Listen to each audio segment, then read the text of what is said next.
The Boundary Park Alert System is sponsored by Pendle New Tech, a family-run Lancashire business you can rely on for everything fire safety related, including supply and installation, maintenance, testing, certification, alarms, risk assessments, like I said, anything fire safety related. But what do I know? Visit pendlenewtech.com and they'll sort you right out. Check the show notes for more information. This is a test of the Boundary Park Alert System.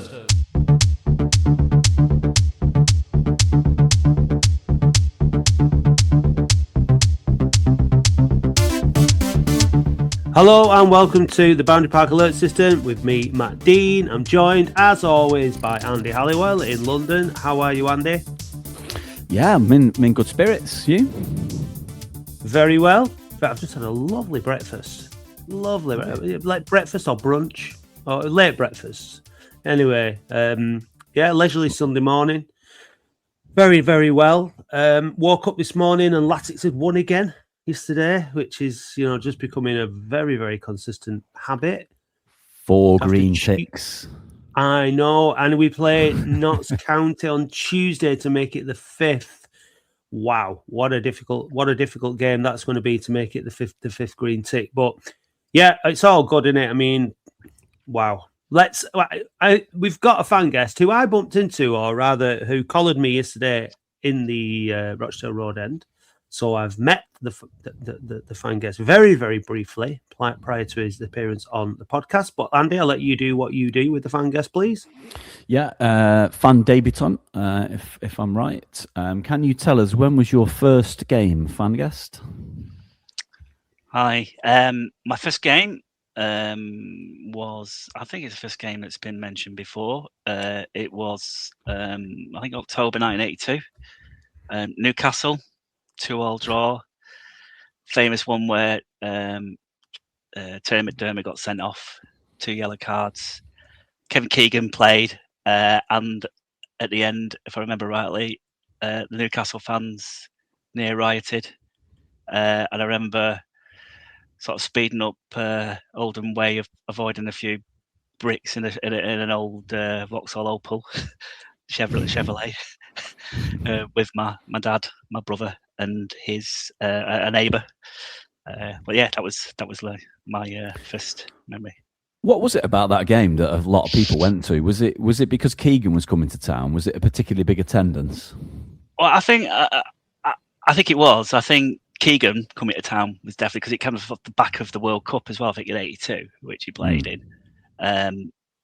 And I think one of the previous guests was on mention. I think it was a bit of a school promotion of giving tickets out by the club. I don't remember getting tickets that way. I think we were just sort of bundled in a car one Saturday and sent along, and then hooked on for life. But yeah. Well, who was your first favourite player then, given that you kind of predated the really peak period? I think. And he was around then. I think and right through the peak period. Actually, I think it was Roger Palmer. I think, just because he was just a consistent goal scorer, and and the way he carried himself, sort of old faithful kind of thing. Well, he was my favourite player, and I didn't come along for a few more years after that. So yeah, he was fabulous, great player. What is your favourite ever away game? So I'd have to say, I was thinking about this before I came on, because I do have an also run, and that also run would have been Huddersfield in 2006 when we won 3-0 at Huddersfield. But I have to say it's got to be Fulham away, that FA Cup one, mainly because my son, who's now 16, he was 9 then, was there with me, and it was also off the back of. It was a great atmosphere. I mean, it was like 4,000 Latics fans. It was, it was a really good game. It was a pleasure to see Mitrovic miss that penalty. I think, and all the fans there were looking after my little one because he was stood on the seat and stuff. And I remember while I was celebrating, another fan was holding him up, which was quite good. But the other thing I remember as well is it wasn't just about that game really. It was just like the lead up as well, because we'd gone to the Hampton and Richmond game and the Maidstone game as well, and it was his kind of first proper introduction to actually seeing Latics win for a change. So yeah, it'd be Fulham. Yeah. Was that Huddersfield game? Was that the one where Mark Allett scored that absolute belter, or was that a different game? No, it's a different game. It was. Up, I think it was. Yeah, I think I can't remember. It was March 2006. It was this. I think it was a season where we went on a promotion. Chris Porter scored. McDonald. Yeah. Under someone else. I think it was. I think didn't we sell out the entire end behind the goal? Yeah, we did that a couple of times, didn't we? Yeah, but the atmosphere, obviously winning 3-0, the atmosphere that day was absolutely incredible. It was so good. It was, and I think if I remember rightly, over a week or two afterwards, we went and beat another team 3-0 at home, pretty in short order after. I remember because my father-in-law came, who's a United fan, funny enough, and saw him 3-0, and then the next game he came along, we beat another side 3-0, and that was his last game then, unfortunately. But yeah, it was a good season, that, I think. Just thinking back to Huddersfield, I mean, I've been to watch Latics at Huddersfield quite a few times, but it's a long time ago now since we were there, isn't it? Ages long. Let's hope that we get there again, because that's a cracking away there for Latics. That. Yeah, and 3-0 victories away. We're quite good at them as well, aren't we? Yeah. And can you give us a little known fact about yourself, Angus? So, Latics related, I'd say when I was young and I delivered papers, I was Andy Rich's morning paper boy. That's probably the best Latics related one I can think of. Nice. That's a good one. He tipped quite nicely as well at Christmas as well. So obviously, fair play to him. Yeah. Is that because you used to go and deliver your paper in your full Latics kit? Yeah, maybe not on some of those cold winter mornings, but Matt, you'd be glad to hear as well. I think he was a Daily Mirror reader, not a Daily Mail reader. So, oh right, well, that's because Mike Keegan wasn't writing for him back then. Yeah, that's probably true. Yeah. Well, go on then. Who are you? Hi, my name's Paul Shipton. Latics fan. I've come from Oldham myself, but I've been down here in London, live in Twickenham, and have been for the last 20 odd years. Do you fancy meeting for a pint in about an hour then, Paul? I'm literally around the corner. Yeah, I forget. Yeah, you're just down the road. Yeah. It's also one of Sexy Day's favourite places as well, I hear. Is it? Yeah. Twickenham a lot. Yeah. But yeah, I was explaining earlier to Matt, I was season ticket holder this year. Funny enough, started following them proper seriously from about Maidenhead away last year, because my son suddenly just had an interest in wanting to go and see Latics. So we started following them all around last year, and we sort of go to a lot of away games and as many home games as we can. So we were there yesterday. Very good. Yesterday was not a walk in the park by any stretch of the imagination, was it, Paul? It was. I think we mentioned it on the podcast and the phone. Like we've got the three of the teams that are struggling for against relegation down the bottom in our running. Yesterday was one of them, Harrogate. We've got Barrow and Newport to come. These games are not walks in the park, are they, at this stage in the season? And I thought yesterday, Paul, that the Latics looked like they'd had a very, very difficult game at Chesterfield on the Tuesday. They looked a bit tired, I thought, maybe, and a bit. They didn't quite manage to pull it together, did they?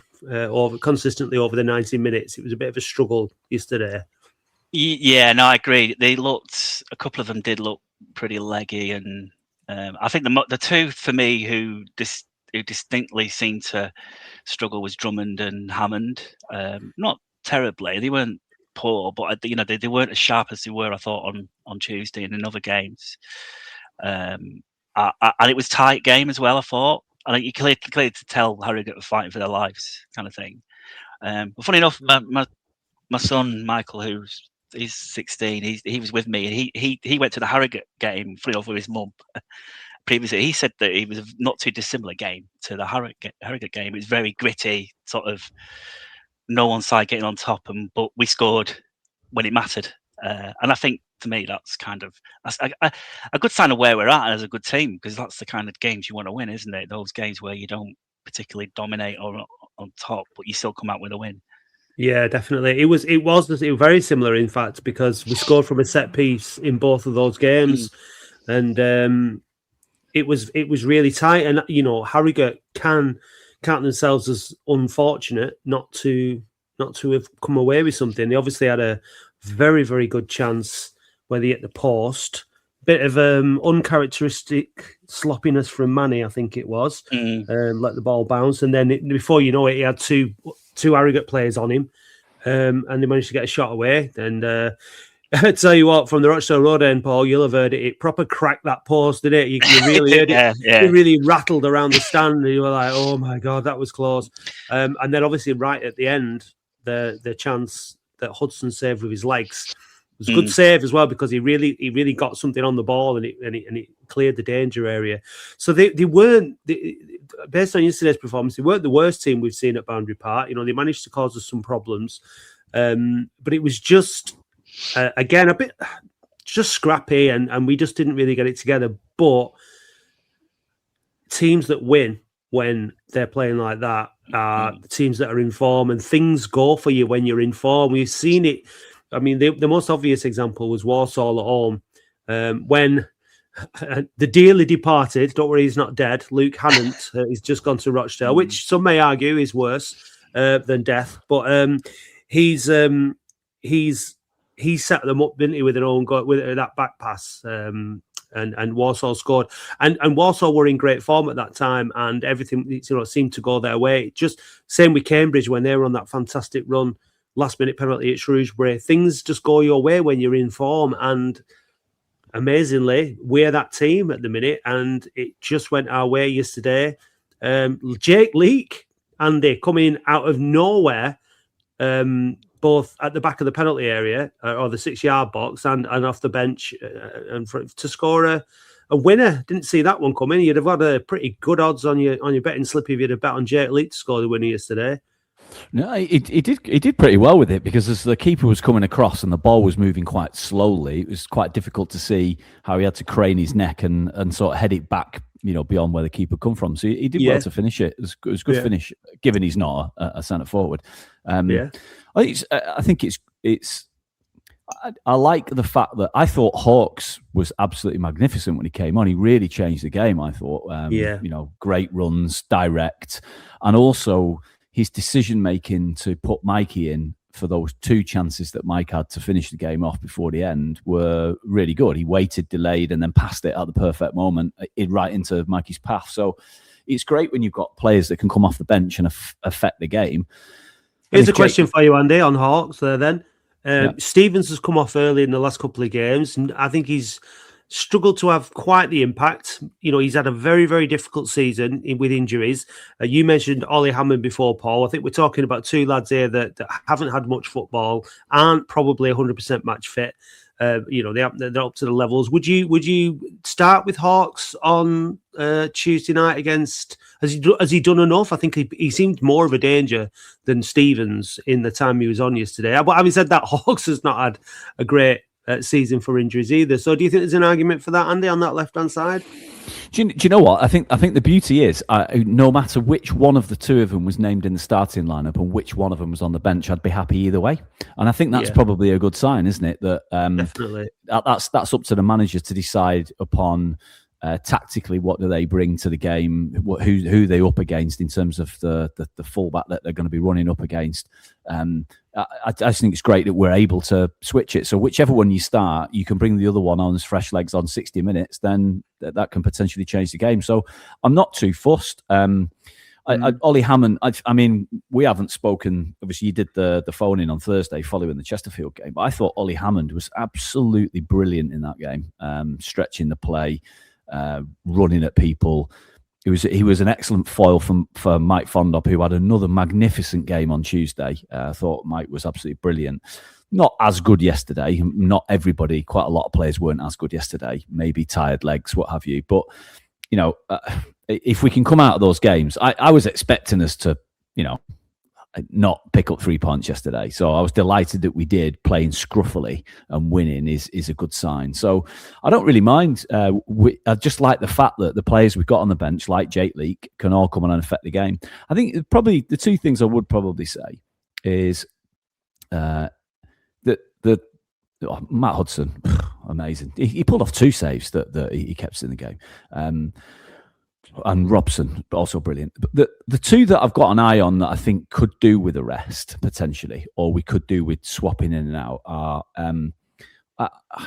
I hesitate to say it because it's tough, because he's a centre-back playing right-back. But Will Sutton has been the target. Chesterfield targeted him in the second half when Berry came on, and Berry ran him ragged, really. Could have created from that. And yesterday, again, Harrogate were targeting that flank where Will Sutton is. And I think opposition teams are basically saying, look, Robson's really good left back. We've got 2 decent centre halves. Go down there, their right-hand side. That's where they're weakest. And he's getting turned quite a bit, getting caught out of position, people in behind him quite a lot. We've got away with it so far.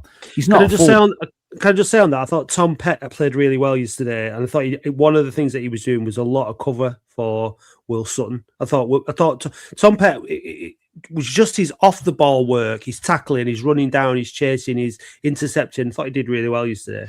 Well, for me, he looks absolutely goosed. So he looks absolutely shattered. And towards probably about 60 minutes yesterday, I thought he was running through treacle, like he was going slowly, Tom Pett. And you can just sort of see the amount of games catching up with him. His work rate though, and the effort that he put, you know what I mean. I thought he worked really, really hard. But I agree. I think in that middle, which I think, he brought Payne on, didn't he, to try. But I mean, I talk about Payne. I mean, still don't know what he does really. He didn't do anything yesterday. I didn't think. When he's tried to play him in that, this is the point about the square pegs in round holes thing we talked about before. He's tried to play him in that advanced midfield role that Hammond can do, right? Or your wingers can do. It's just not. That's not what Kai Payne can do. It's a bit like putting Tom Pett on the right wing. He shouldn't be out there either, or right side midfield. That's not for him. But I think he could play alongside Woods or Pett as a defensive midfielder, with one of the older heads just getting him to do more of the running. So at some point, he played him behind him yesterday, didn't he? But he didn't seem to touch the ball. He didn't seem to make many tackles. It was like he was just maybe there as a shield behind Pett and Woods, who tended to do more off the play. I thought. He tends to, for my liking, the weakest part of his game is tackling. I don't see him tackle very often or be sort of physical in a way that, say, Woods can and Pett can get close and time a tackle. So I'm quite surprised that he kind of gets. We had that run a period where he was picked over Woods for a time, and I think he, like you say, I think you said the pass, he's sort of brought on the legs, I think, when they're starting to wear down a little bit. He doesn't seem to contribute that much. It's a bit unfair to say, I suppose. It's sort of like thinking about him as a loanee, though. I saw a tweet earlier in the week from an Oldham fan who said, with the starting lineups that we've had, it's quite good that we're actually playing our own players in the first 11 and not relying and not developing other players, kind of thing, in the first instance. So I think that's quite positive on a separate point. On the Tom Pett point you mentioned, I did notice when you were walking Andy, up, you made the point there. You were making some points about the areas. Sorry, you cut off, Paul. I thought you'd finished. No, it's fine. It's fine. I was just going to say about Tom Pett. I noticed that he'd in the warm up, he was sort of limping around and playing around with his sort of like left leg. It looked like, and maybe he got cut or something like that on that tackle when he came off on Tuesday. So maybe he's carrying a little bit. I don't know. Yeah, he definitely got a whack on Tuesday at Chesterfield. What you were saying about Sutton, Andy, and that right hand side, I think if we don't play with a proper someone on the right hand side in front of him, like to offer a bit more cover, then like on Tuesday night at Chesterfield, he was left very exposed. He was on his own, which didn't help him a lot. But the question is, between now and the end of the season, do you persist with Will Sutton, or who else have we got? We haven't got a right back, have we? Well, yeah, you'd have to pay Jake Leake there. And you just have to accept that he plays full back, right? So he knows the position. Yeah. He's just doing it from a different flank. It might leave you a little bit exposed sometimes when he's trying to clear the ball or create. But I think you possibly, dependent on who you're up against, and that's up to Mickey Mellon, and it depends whether they've got quick, nimble wingers or whether they're playing more narrow, and then you can make a decision whether you want a third centre half playing there or a fullback. But I just think the point I was saying is the fact that you could bring Jake Leake in and he could do our job, I think is a good sign. And the fact that we can rotate some of these players in this run, we're going to need to rotate some of these players. You're going to need to use Hawks and use Hammond, maybe use Taylor. I know you brought him on to waste time yesterday, but maybe use some of these players to just try and get us through some of these games, because there are certain games we're going to have to target that we have to win. We have to beat Crewe, don't we? We just have to beat Crewe. If we don't beat Notts County, it's not the end of the world. It's one of the games in hand, and they're not really vying for the positions that we're vying for. So, but you have to beat Crewe. We need to make up ground, though. We need a point, don't we, on Tuesday night against Notts County? Because then that, with the other game in hand, puts us 3 points. It puts us a win within a win of those teams above us. So a point on Tuesday just makes it a lot more interesting for us. So I think we can't really lose. We have to get something out of the game on Tuesday. Well, this is the point I've been saying for weeks. Is we gained, when we beat Grimsby last week, we gained no points on seventh place because somebody in the pack wins. In midweek, we gained 3 points. And yesterday, after a win, everybody above us won. So we gained nothing. Yeah. So over the 3 games, we've gained 3 points. And we're pretty much gaining a point a game on the seventh, whoever occupies 7th place. So that means really you got to win 4 on the spin, having already been on the run we've been on. And I just can't see us being able to do it. The pack, there's too many in the pack that will, if you look at some of the fixtures, interestingly enough, Salford have got an absolute disgusting run of fixtures coming up. Salford have got to play MK Dons, Notts County, Crewe, us, and Bromley, all in their last 7 games, which is a really tricky run for them. But they're already on 67 points, so you'd imagine a couple of wins would be enough, probably. So you imagine you won't catch them. And then if you look at the fixtures that Grimsby, Chesterfield, Crewe and Walsall have got, you can pretty much see at least one of them getting to 74 points. So that means from here, we'd have to, in our last 9, we'd have to win 5, draw 2, lose 2 out of the last 9. And I just think it's probably just going to be out of reach. I can see us finishing 8th or 9th. We'll see. We'll see, won't we, Paul? What I mean, do you think we can do it? That's. I guess that's the ultimate question. I think I'm kind of with Andy on this. My son thinks we can definitely do it, and he's kind of like he's accusing me a bit of being glass half empty. But I think it's a tough ask, given the run we've got, to keep maintaining that pace. I would have thought, Tuesday and getting a point, I would have thought that we'd have to win both our games in hand to kind of draw level and then not drop points. But I think dropping points on Tuesday would make it inevitably harder for the same reasons, because there's so many clubs in competitions. It feels a little bit like sort of Grimsby and Chesterfield seem to have the best chance out of all of them, I think, given run-ins and stuff like that. So, and a part of me, I know it sounds really negative, part of me prefers us to go and win strongly and then start strongly next season and aim for automatic rather than playoff as well, and see it as a building block, because I think we're kind of punching above our weight at the moment, I think, to be fair. I mean, I'm happy whatever happens, to be perfectly honest with you. I think to this run that we've been on now, 7 wins with 1 draw in the last 8 games, a run of 3 wins, now a run of 4 wins. Just fantastic. The atmosphere, Mickey, we've got 23 minutes into the episode, Andy. We haven't mentioned the fact that Mickey Mellon signed a new 2-year contract, but that has obviously, a majority of fans are delighted with it. The atmosphere yesterday, the songs about Mickey Mellon, both on Tuesday and yesterday, were evident. So that's done. Now we can start planning. Luke Hannon has gone to Rochdale. Business is being done already. It's like, the manager's in place. Let's start looking ahead to next season. The chants of EIO were being sung from the stands last night. And you know what? I think they're accurate. Whether or not it's this season doesn't matter. But this season, be it this season, next season, the season after, we're getting out of this division. We're on our way. Like, there's no doubt about that. And the momentum is building. The squad is good enough for this division. We've seen that now. Had we had a fully fit Ollie Hammond, a fully fit Jack Stevens, Josh Hawks, Michael Mellon, possibly, maybe this season could have been different. Maybe we could have been up there. I mean, we look at the the fine margins. You know, we mentioned them a lot, but a couple of those games earlier on in the season that finished draws, if they'd have finished as wins, we'd be right in there. You know, a couple more, just another 4 points. That's all we needed. We'd be in the mix now. So that's the way it goes in football. And the question is, can we do it? The answer to that is yes, we can, because it's possible. Will we do it is another question. You just don't know. You don't know what's going to happen. It's going to be a monumental achievement if we do. There's no question about that. And we will need a bit of luck from the teams above us, things to go our way.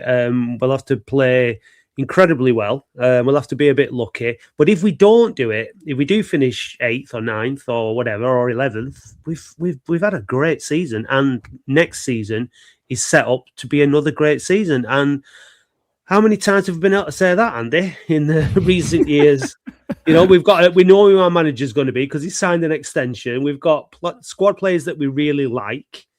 You know, we're getting really, really good crowds. We're probably one of the only teams in the league whose owners' names get sang and praised during a game. You're like, so what's not to like? Yeah, absolutely nothing's not to like. Yeah, I think we were expecting that we've been expecting that 2-year contract announcement for a while. It's at a perfect time to do it on the back of this little run, of course, once they've sorted out, you know, dotted some I's and crossed some T's. If you listen to his interview, you know, he says those sorts of interviews, people always say the right sort of, you know, they say the right sort of things, don't they? The expected things. There's a couple of things in there which you could notice. You know, maybe it was in some of the post-match interviews yesterday as well. He was being asked questions about, you know, what his decision was around staying, and he was sort of saying he believes he is a successful manager, and he was sort of alluding to the fact that he could have looked to go elsewhere and let his contract run down, but he wanted to stay here because he feels it's the right place. All which are good signs. And then he touched on recruitment, which is something we've spoken about before. You know, we expect that there may be some changes to the way that we recruit players over the forthcoming transfer window. So it all bodes well. It all bodes well. It does indeed. Shall we listen to the man of the moment, Mickey Mellon, on he's reflecting with Alan from the Latics media team on yesterday's very important win against Harrogate Town. Is that one we had to really grind out today? Yeah, without a doubt. It's one of the games where you go and start the Tuesday, and we definitely had to look to the bench today. So credit to the guys. We've said that before. That come off the bench today, we really needed them, and they gave us that spark and that bit of energy. And then we had to be resilient and just dig in and make sure you don't give anything away, because we feel that we'll eventually we'll get you. And it was one of the types of days that we just thought just give nothing away, and we hopefully will take the chance when it comes, because we always create a chance. You'll always get a chance in football, and we managed to take that today, and then missed a couple at the end that would have made it a wee bit less hair-raising. But it was a great atmosphere, and it was a great occasion at this time of the season. And it's good that Oldham, we are involved in all that now. We didn't want the season to fizzle out, and we're in the hunt. You mentioned about the bench. Did the substitutes change that game? Yeah, I think so. I think we had to have a look at it and say what we thought that we needed, because you look at the game, Joe's come on and done brilliant and really changed things, and then you're looking at energy and legs in, and then the boys that come off the bench come in and do that. So every credit to them for doing that, and the ones that stayed on we just kept digging in and got a really big 3 points. You touched on the energy that the substitutes brought. It's been a busy schedule recently. Was that reflected in the first half, do you think? Yeah, I think so. I think both teams looked like that. It's always in hindsight, you look at it, you go, well, maybe, but I don't know. There's not a manager in the world that knows. So you just think, let it run again, and then you have to trust that you make decisions at the right time to try and get a valuable 3 points, and we were able to do that today. So superb from the lads that come off the bench, and I thought the atmosphere was fantastic as well. So big massive well done to the supporters as well. One of those who came off the bench was, of course, Jake Leake. After all he's been through this season, how pleased are you for him? Oh, delighted. He's such a Jake Leake. is a Rolls Royce of a player.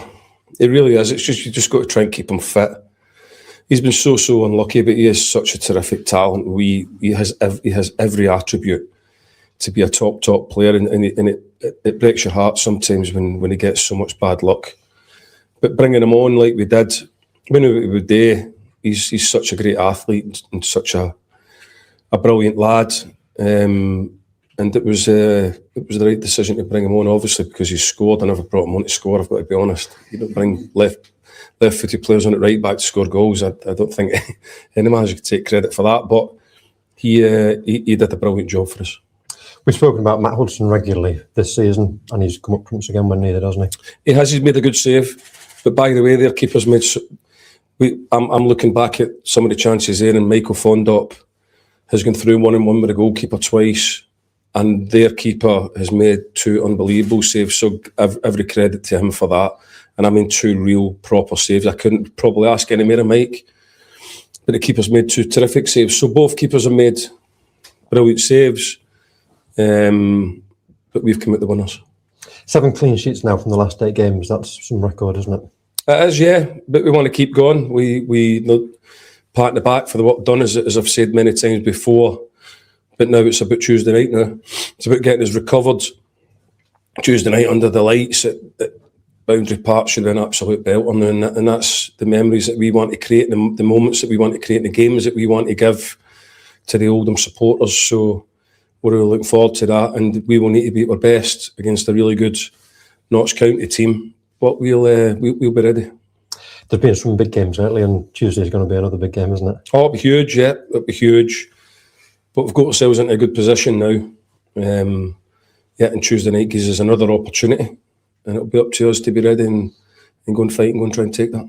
And just finally, we spoke yesterday at length about your new contract. How pleasing on a personal level is it to cap it off with an afternoon like that? I'm delighted because my wife said to me, "Oh, here we go, the old get the contract or manager of the month and you lose the next game job." Because that's what football does to you sometimes. So, no, that never happened today. So, Jane, no, you were wrong. But I'm delighted that she was wrong. She's not often wrong. I would never say that about her. She is usually correct. But today she wasn't. And we're really, really pleased. And now we can move on. We move on to Tuesday noon and we go again. Well done today. Thanks, Al. There's Michael Mellon, Mickey Mellon, I should say. Very pleased, and also very pleased, as we all are, that the curse of the manager in the month and the new contract didn't strike. He was glowing in his praise for Jake Leake there, Andy. Yeah, I mean, we don't really get to see that, do we? No. He sees him every day and obviously therefore rates him. I mean, Rolls Royce, if he is a Rolls Royce of a left back, we've got 2 Rolls Royces in that Yeah. because Robson is absolutely superb for me. He's well up there for player of the season. So yeah, that's what I mean. It's just great that we've got to get recruitment right, haven't we, going forward? We can't really afford many more Billy Waters, Worthingtons, Quigleys, ultimately Hannon, although Hannon looked all right to me at the start of the season, but, fell away. You're never going to get them all right, but we do need to recruit players. I think it's really exciting that if Jake Leake is the player that he describes there, Jake Leake, Ollie Hammond, Callum Kavanagh, hopefully coming back from injury shortly, he may make a difference if he's available soon. These are all young players. Stevens, they're all young saleable assets, and we're going to have to sell some of them for quite a few quid. Because I don't know whether you've seen again, it's getting to that point in the season where lots of clubs are announcing their financial accounts for 24-25. We touched upon it last week and the week before. Kieran Maguire's one to follow. He goes through it all. Barnsley, £11.5 million worth of wages in 24-25. That's 111% of the income that club generates. That's before you pay electricity, gas, anything else. A functioning business shouldn't really be operating at much beyond 60% cost to income ratio, really, and they're looking at 111%. So to take the step up to League One, it would be now the way League One is now, it looks completely different to when we were last in it. It's going to be a hell of a task. So they're going to have to generate income from places that we don't currently get it. So if we have got those players that are saleable assets, then I think it's great. We're the fire experts, fire safety experts at Pendle New Tech. We train fire marshals, fire safety marshals at Pendle New Tech. Pendle New Tech have fire experts across the UK covering all your local and national needs. With over 100 years experience in the fire safety industry, you know that you can trust Pendle New Tech. Right, enough of that now. Here's a little stat for you I saw this week. I picked up. This is quite a good one. The final position of the last 10 League Two playoff winners, right? So I'll read them out. 15-16, Wimbledon finished 7th and went up in the playoffs. In 16-17, Blackpool finished 7th and went up in the playoffs. Coventry 6, Tranmere 6, Northampton 7th, Morecambe 4th, Port Vale 5th, Carlisle 5th, Crawley 7th, and last season Wimbledon 5th. So fourth just never goes up. It's always Paul. It's the teams that peak in it at the end of the season at the right time. That's the and whether I think the point is that Andy's been making really is that maybe we've peaked a little bit too late, but too soon. If you know what I mean. But it's the momentum at the end of the season basically is what gets you over the line. I think, isn't it? Yeah, no, 100% agree. It's it is the same. We were. I mean, you think about when the playoff we came up from the National League and where we finished last, and you look at York and stuff like that. That I think it doesn't guarantee you anything. And you're right, timing around runs is really important. And it does feel like we've kind of. It does feel that if we can carry it on, it does a worry, isn't it? Have we peaked a little too soon? But everyone is only beatable. And I would say that throughout this, apart from the games that we had where we lost 3-0, we're pretty difficult team to beat, I'd say, all season pretty much. So I think if we could keep the form up, but I think to touch that point you mentioned, Andy, about the cost of running clubs and stuff, I think that's why I think having a run in, if you get to the playoffs, great, and not getting through, it'd probably be a blessing in disguise in any event, because we'd have that time to prepare and build again. Yeah, we go again. Exactly. I've got another one which I'll read out. I won't make this entire podcast about other clubs' financial situation, but this was one that I sort of made a note of because it was kind of painted a little bit the other picture. Peterborough United, right? Peterborough, who've bobbed between Championship and League One for years. They struggle a bit this year, but they're comfortably mid-table in League One, which we would see as a success at the minute. In their 24-25 accounts, their wages are 8.5 million, right? So way, way, way, way in excess of what ours are. But their revenue is 15 million. So their cost-to-income ratio is 56%. 56% of income is spent on wages. That's very, very good. But the reason they've got 15 million pounds worth of revenue, because Peterborough's not. You'd say Peterborough's the same size club as us, right? Broadly, in terms of fan base and stadium and what have you. Certainly no bigger. But because they've generated, of that 15 million quid, 6.5 million of it has come from player sales. That's how they do it. That's how they can afford 8.5 million pounds worth of wages, is they're constantly turning players over for a profit. Yeah, they don't have a fan base. They've got a good record of signing players from the lower divisions, haven't they, and bringing them through and selling them on. So that's what keeps them ticking over. So the only way we get to shell out £8.5 million on wages is to sell players, basically. Yeah, I mean, as we were talking about all this, I was thinking, that the League Two could kind of become the new League One in a way, where decent sized clubs get stuck because of the financial strains of League One, but also the pressure's coming from the other side now. It's coming from the National League. The finances that the likes of York are throwing at things. It's crazy, and there's always another team that's getting bought up and invested in the National League. So you could find yourself very easily in League Two, where you're stuck between a rock and a hard place. You've got to invest a certain amount of money to stave off the threat of the National League, but League One is an incredibly difficult place to be, in the same way that the Championship is, from League One. And how quickly things have changed. It doesn't feel like we've been out of League One for that long, really. And it's not that long, is it, really? What is it, like 6 or 7 seasons? 8 years. Like, 8 years. Yeah. But it's changed already. It's changed a lot, and the pressures and the growing strain on football club owners and stuff. It's something that is just relentless, isn't it? And as fans, all we want is our team to be performing at the top end of a table and going for promotions. And we'll take some downs as long as we get some ups.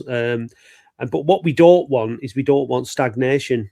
We've seen that in League One. It's just a killer. It really is. So, I think, when we got relegated to League Two last time, if we hadn't have got relegated, I think we would have fallen. We would have been a 17th in League Two type of club rather than a 17th in League One kind of club.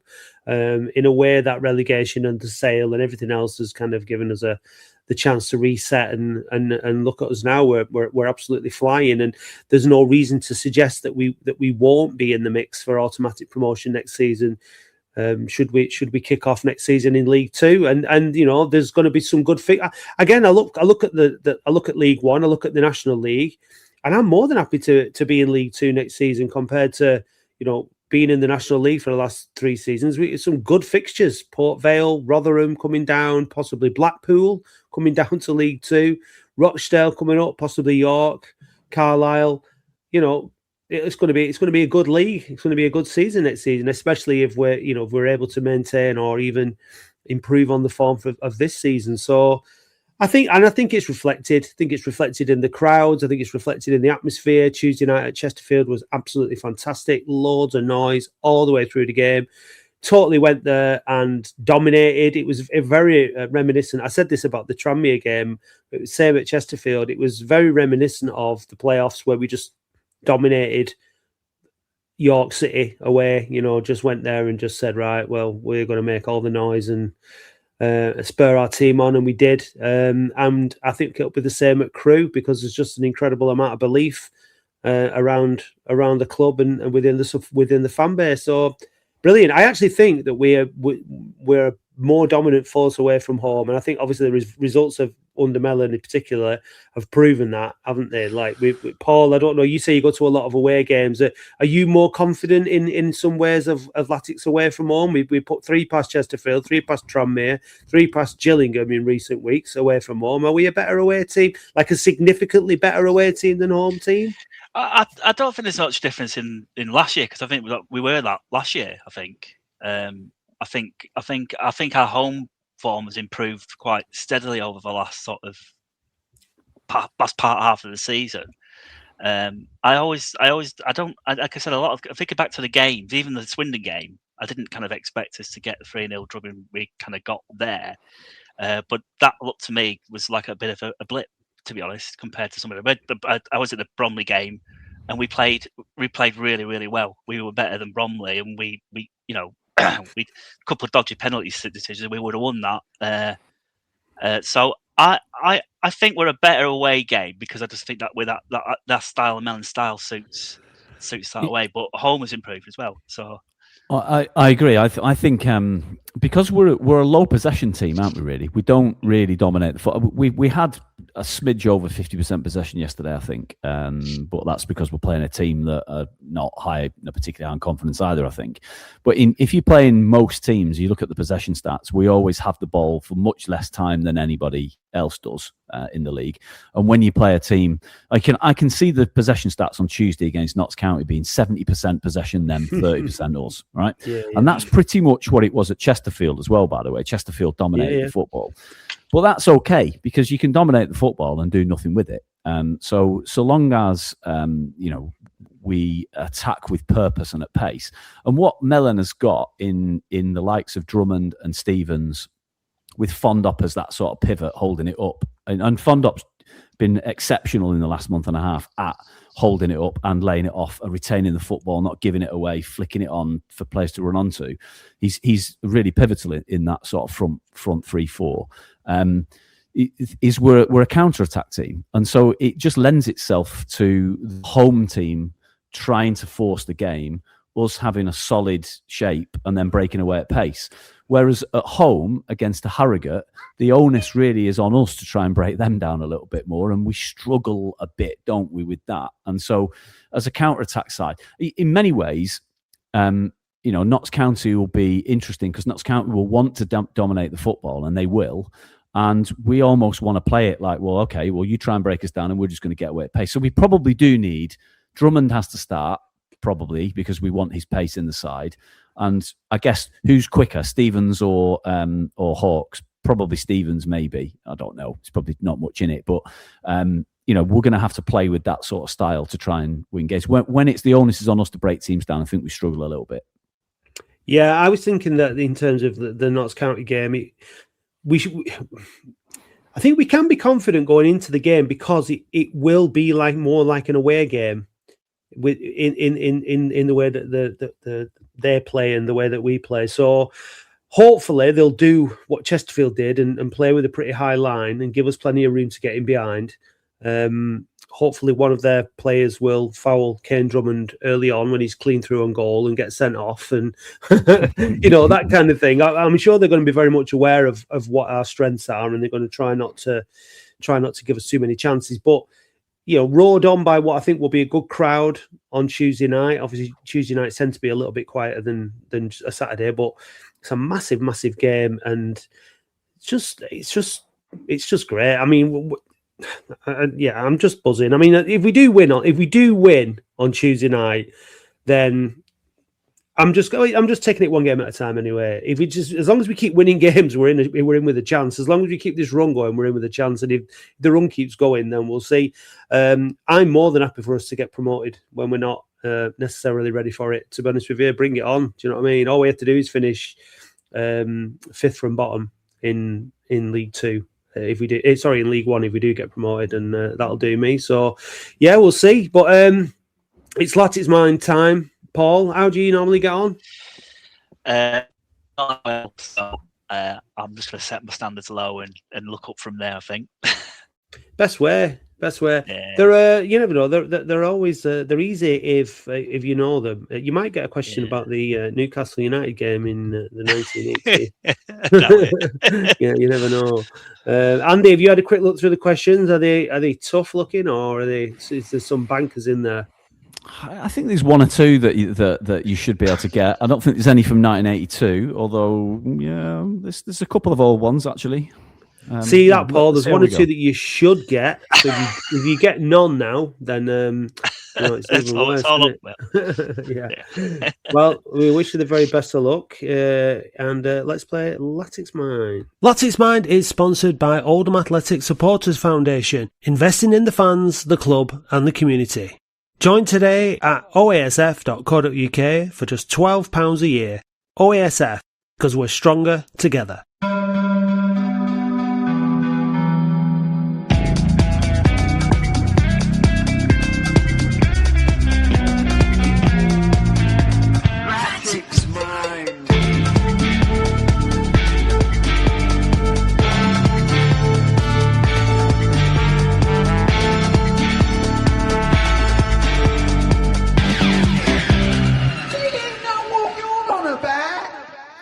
Who was recently appointed COO of Latics?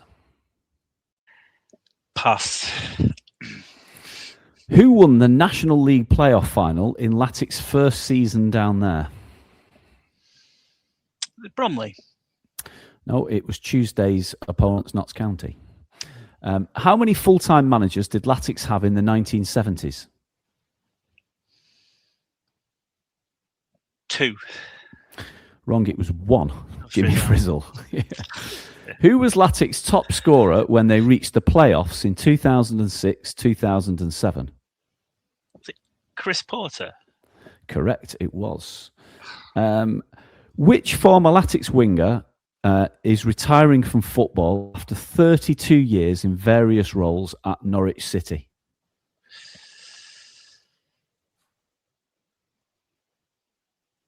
I'll pass.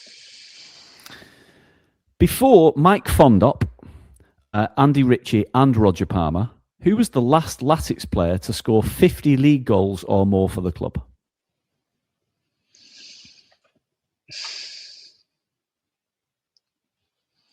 I'm going to guess. Is it Roger Wilde? It is Roger Wilde. Well done. Mickey Mellon will soon complete 2 full seasons as manager of the club. Who was the last manager to do the same? Is it Lee Johnson? Wrong. It was Paul Dickov. How many different divisions did Latics play in during the 1990s?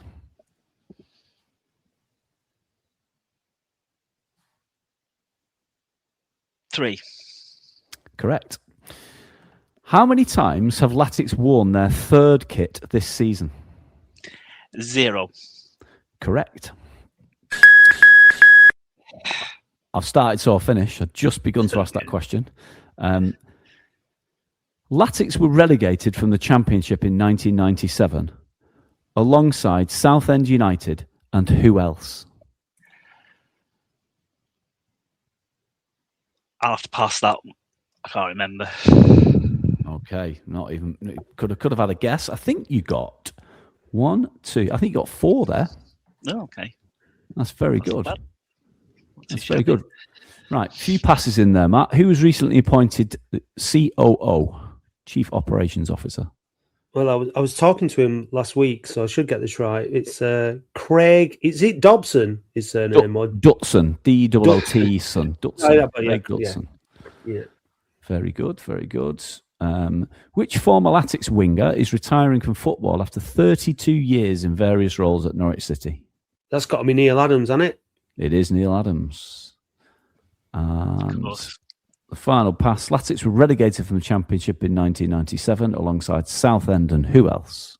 I'm going to have a guess at Swindon Town. Yeah, you'd be right to guess in that space. It's Grimsby Town. Right. Similar sort of team to us. Yeah.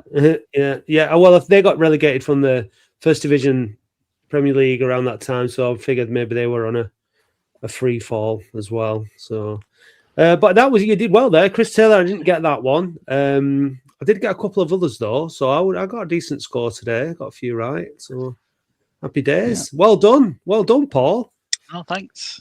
Yeah, you see, outperforming. Sometimes you just do better than you expected, I guess. That's it. You just know if you know, don't you? They're just there. They pop out. Yeah, it's a look of a draw of the questions as well. They're really good questions, by the way. Well, it's the question setter is Mr. Paul Prendergast, and he is our fan guest next week, and so I've got to set some questions for him that he hasn't seen. You've got to think of the hardest questions you can, Andy. They've got to be proper obscure. How many seasons has Paul done this for now? We're coming to the end of, is it our 3rd, 4th season? I think it's the 4th season Paul's supplied the questions to us, yeah. So a lot of questions. We average, 40 plus episodes a season, don't we? Get through about, up to maybe 400 questions a season, is it? Something like that. Oh, we're on. I think it's about 600 a season. Yeah. Yeah. So it's a lot of questions. Thankfully, Latics is a famous old club with lots and lots of history that we are creating more every season. So there's plenty to go at. But yeah, you've really got to be as cruel as you can next week, Andy, on Paul. Do you know what I mean? You've got to be looking for who were the the most obscure loans, and 1902. Yeah, we're doing his revision now, won't he? So let's not give him too much to work on. But yeah, really, you've got to really find some really, really tough ones for him. Yeah. I mean, what more is there to say, Andy? I mean, we've said it all. I think about yesterday's game. It wasn't pretty, but we won, and I'll take that all day long. I'll take that on Tuesday. I'll take that on Saturday at Crewe. We've sold out the away end again at Crewe. It's going to be fantastic. 1,600 Latics fans at least are going to be there in the Adrian from Shropshire derby. He's very much looking forward to hopefully being able to put one over on his missus there, the Crewe fans. So that's going to be a tense tea time in Adrian's house, depending on the outcome. Let's hope it's not a boring draw. I think it was a draw at our place, wasn't it, when Crewe came up earlier on in the season? Yeah. So that didn't get the sparks flying in that household. So hopefully Adrian is going to be able to enjoy Saturday night, just relentlessly taking the piss out of his missus. Let's hope that that's the case. It's possible that we could move ahead of Crewe, I believe, isn't it? Come Saturday if we beat them. Well, if we beat Notts County in the week, we'll move in front of Walsall and Crewe already before we play them. Yeah, we will. Yeah. Oh, that'd be nice. That'd be nice. Let's just yes or no. Will Latics beat Notts County on Tuesday night, Paul? I'm going to go yes. Andy? No. Oh, I knew you were going to say no. Is that because you think it's going to be a draw, or you think we're going to get beat?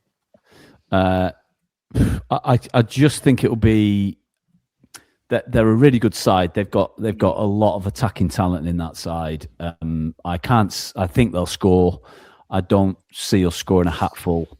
I could easily see it being a draw or losing by a single goal. I just can't see that we're going to avoid. We're going to get beat at some point in the remaining 9 games. And I would earmark this Notts County and the MK Dons home games as the 2 obvious ones that you would find difficult to win. So having said that, MK Dons lost at home to Barnet yesterday, so you never know. But I think we'll probably not win that game. If we can avoid defeat, I'd see it as a good result, though. Well, there's only one way to find out, and that's to tune in on Tuesday night, ideally at Boundary Park. If you're in, you two are a long way from Boundary Park on a Tuesday night, so you won't be there, but you'll be watching on from London, the 2 of you. Yeah. Absolutely. The Boundary Park Alert System is sponsored by Pendle New Tech, a family-run Lancashire business you can rely on for everything fire safety related, including supply and installation, maintenance, testing, certification, alarms, risk assessments, like I said, anything fire safety related. But what do I know? Visit pendle-nu-tech.com and they'll sort you right out. Check the show notes for more information. How are your boys, Andy, with this season? Are they ever more deeply ingrained with the Latics bug? My eldest lad is all over it now, absolutely buzzing. Knows everything, knows all the opposition players. He's got the EFL sticker book that he's nearly finished, so he knows them all. He knows everything about it. He knows who we're playing, when we're playing. He's already mithering me about Tuesday night. Can I stay out and watch the first half, please, Dad, before going to bed? So. Yeah, I mean, I'm not complaining. It's good, brilliant. And this is the time, isn't it? Now where we are actively recruiting more fans for the future. A team that's doing well, that's winning games, a good atmosphere at Boundary Park. If you think about, I'm going to give another special shout out to the Atleticos because you and I, Paul, were chatting just before we started recording. You were talking about, obviously you're down in London, and you said your lad, was checking out, flirting with Tottenham for a little while, but obviously he's had his head turned with a much sexier offering with Latics. But we're talking about the atmosphere, and Tottenham moved to a new stadium, massive stadium, beautiful stadium, but built as much with Anthony Joshua fighting there and Taylor Swift performing there as much as football.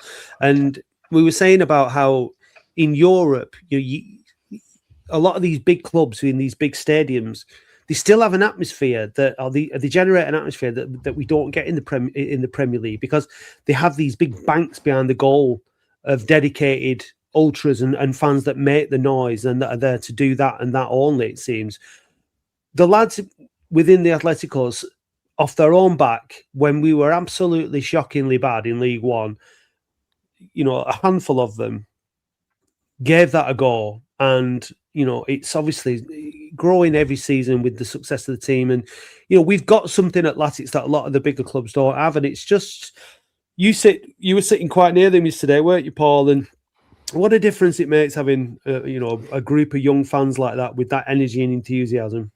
Absolutely. I'd say I was thinking about the atmosphere yesterday, and it felt not too dissimilar to you, like the atmosphere when at the end of the oh, sorry, I've been interrupted.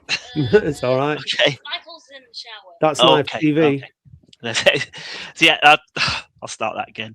So yeah, they were absolutely fantastic yesterday, and it felt like a home.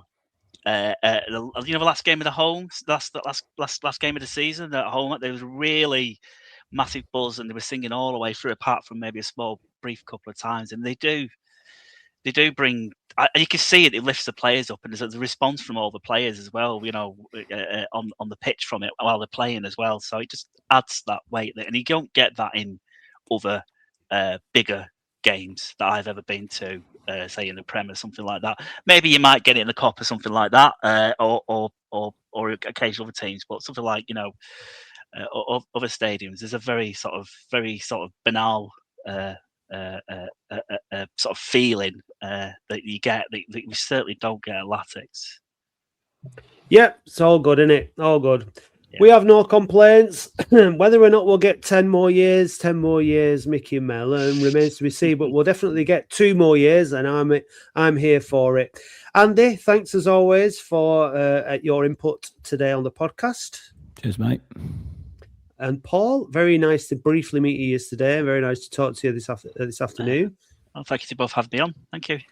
Pleasure. And I'll see you next week, Andy, off the back of 2 more wins for Latics, and us absolutely hot on the heels of that promotion playoff place. So yeah, I'll see you all for the phone in on Thursday when we can talk about that win against Notts County.